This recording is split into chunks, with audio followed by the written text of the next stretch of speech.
M.L.M for the Soul channel, and I have a new topic for today. And before I begin, I would like to say that may the words and expressions of my mouth and the thoughts and meditations of my heart find favor and acceptance before you, Hashem.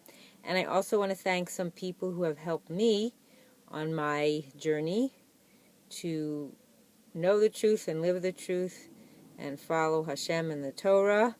They are Rabbi Lazer Brody, Rabbi Shalom Arush, Rabbi Yosef Mizrahi, and Rabbi Eli Mansour. And so today's topic is called, I Will Not Change for Anyone. And you'll understand this once I start telling you what this is all about. Oh, and also I wanted to say was that if you've never watched any of my videos before and you want to know what M.L.M for the Soul is all about, because you may not know, I have 40 videos already up on the channel. And the first video actually explains what M.L.M means. And M.L.M, the letters actually stand for something, not the traditional M.L.M, what most people think of M.L.M. So do check that out first so you know what this is all about. And check out my other videos. There's a lot of different topics that I put on there, and hopefully you'll find them interesting. And I also want to say that everything I say, I also speak to myself. And I hope that when I speak it out loud and share it with the public, that I can also retain it for myself and listen to what it's saying. So I referred to this book before, and I'm going to refer to it again, called Lilmod U'Li'Lamed. It's a teaching of the sages from the weekly Sedra, the weekly Parasha, the weekly portion. So this portion was from Acharemos, which was from a couple weeks ago before the holiday of Pesach. And it was talking about the strange fires that were done, and the sons of Aaron, Nadav and Avihu, decided to offer a strange fire on the altar. And what they did was they made their own man-made fire against the instructions, using their own ideas as to what was needed rather than relying upon Hashem's decision that was divinely smitten. And they were divinely smitten, so therefore they decided on their own what was necessary. And since those days, and I'm reading from here, they say that many Jews have been snared by the same error. They have felt that the laws of the Torah were not sufficient or not relevant to their own times. Consequently, they felt it's necessary to add their own ingredients to the Torah.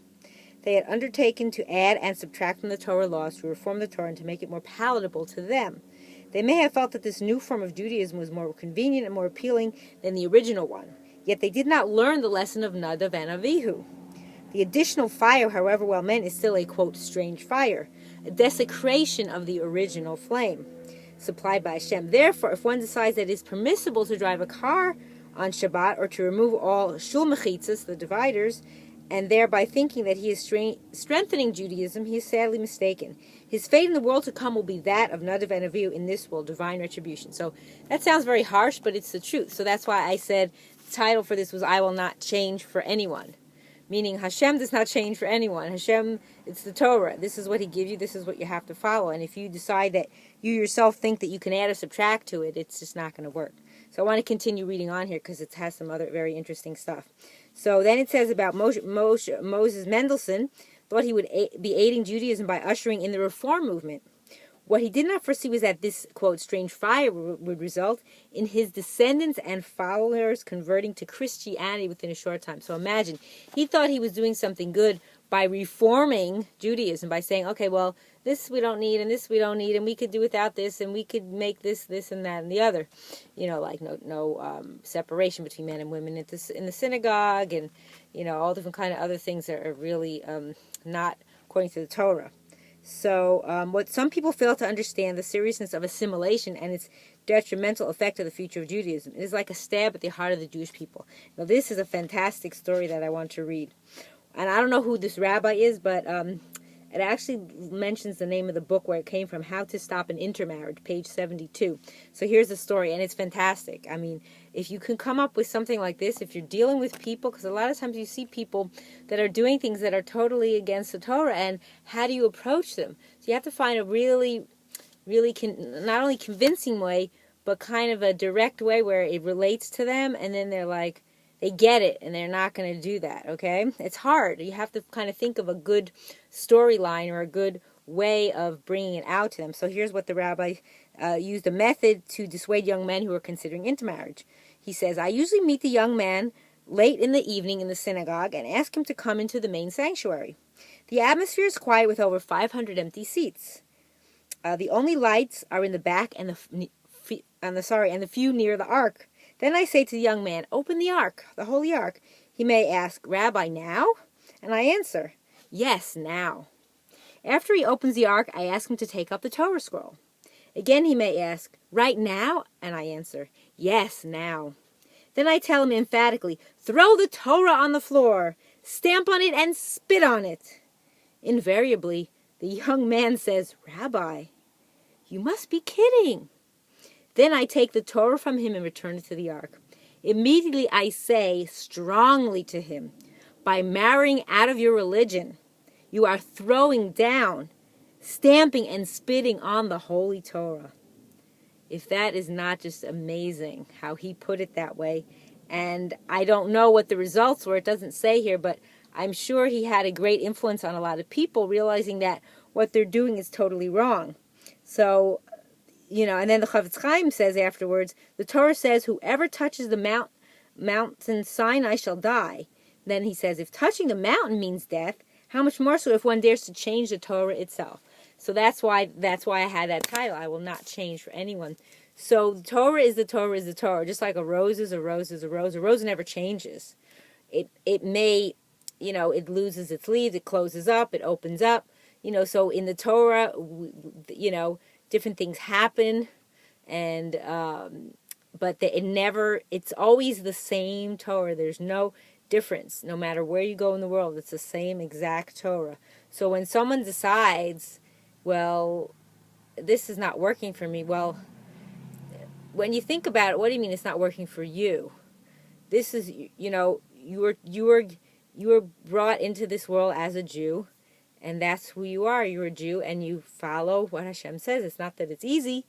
Being a Jew is definitely not easy. There's a lot more challenges than people who are not Jewish, that just follow, let's say they're righteous people and they just follow the 7 Noahide laws. They have a lot easier time. But we get a great reward in the end. That's the bigger difference. That even though we're struggling all the time, that's part of us getting to a better place, to a better level. So, I will not change for anyone. It's the Torah and it's Hashem. They will not change. You're the one who changes. You're the one who makes the changes to what is there because it doesn't work for you. But that's not what it's about. It's not that you're going to decide what fits for you from the Torah. It's the Torah that you have to use in your life. It's not the other way around. Not I'll decide if this works for me. It doesn't work that way. And it doesn't make it easier, but it's unfortunate that people are continually doing that in this generation. It's just it's very sad to see people kind of going down instead of coming up more. And it's because they're changing what the Torah says. They're not thinking that that's what they need to do. And there's a lot of outside influences, unfortunately, that are causing that to happen. And one thing that I have kind of intuitively, or say Hashem's guidance has kind of showed me, that the reason is because you're not spending time with the Torah, so to speak. You're not learning the Torah. You're not practicing what the Torah says. So when you become more involved in the material things, then what happens is that the Torah is you're changing it. The Torah is changing for you because everything else is coming into you, all these material things that are influencing you, and you forget that you need to spend time with the Torah. The more you spend time with the Torah, with studying the Torah, whether it's listening to lectures online, which I love doing, and my favorite, and I've mentioned him before, this rabbi, he's just fantastic, and he tells it like it is. So he's hardcore, but he tells the truth of the Torah. He doesn't make it up. He's not trying to scare you. He's just sharing with you what the Torah says. Plain and simple. And that's Rabbi Yosef Mizrahi from DivineInformation.com. And I'll have links to all the sites all the people I mentioned before, I'll have links. But he especially, I tune in as much as possible. And I've learned so much from him. And it's helped me to explore what I need to do for myself, and me sharing this also out with other people, and also sharing it with myself, saying it out loud. Because sometimes when we speak to other people, or, me doing these videos, I'm talking to myself as well, and to help strengthen me, because that's what it does. Just like if you have an ability in some way and you speak to people about that thing, you talk to people, you speak on a certain topic, it strengthens you in that area too, because you're actually sharing it with others. So the idea is, yes, I will not change for anyone. So the idea is we need to follow Hashem and not change what the Torah says, not decide for ourselves what is best. It's not from us. What is best is the Torah. The Torah gives us everything we need if we just tune in and do it, and follow it, and observe it. And yes, there's difficulties along the way, and people have challenges, and but Hashem gives us those for a reason, and He doesn't give us anything we can't handle.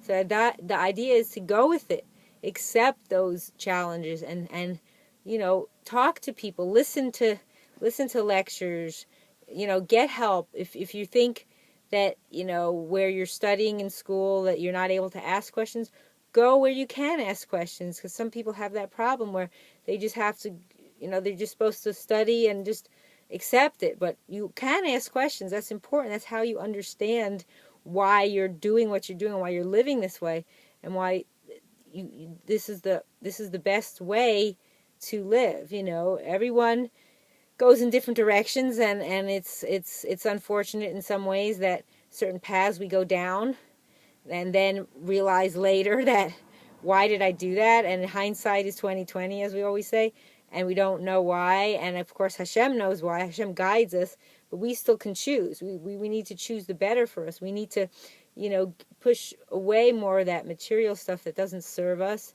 and know that the Torah is really the only thing that serves us, the only thing that's going to get us somewhere in the end that will benefit us. And I just want to say that I hope with everyone coming together and following the Torah and practicing it and sharing it and teaching it, and that we will all, in that merit, live to see the coming of the Mashiach speedily in our days and the rebuilding of the Beis HaMikdash. Thanks for watching.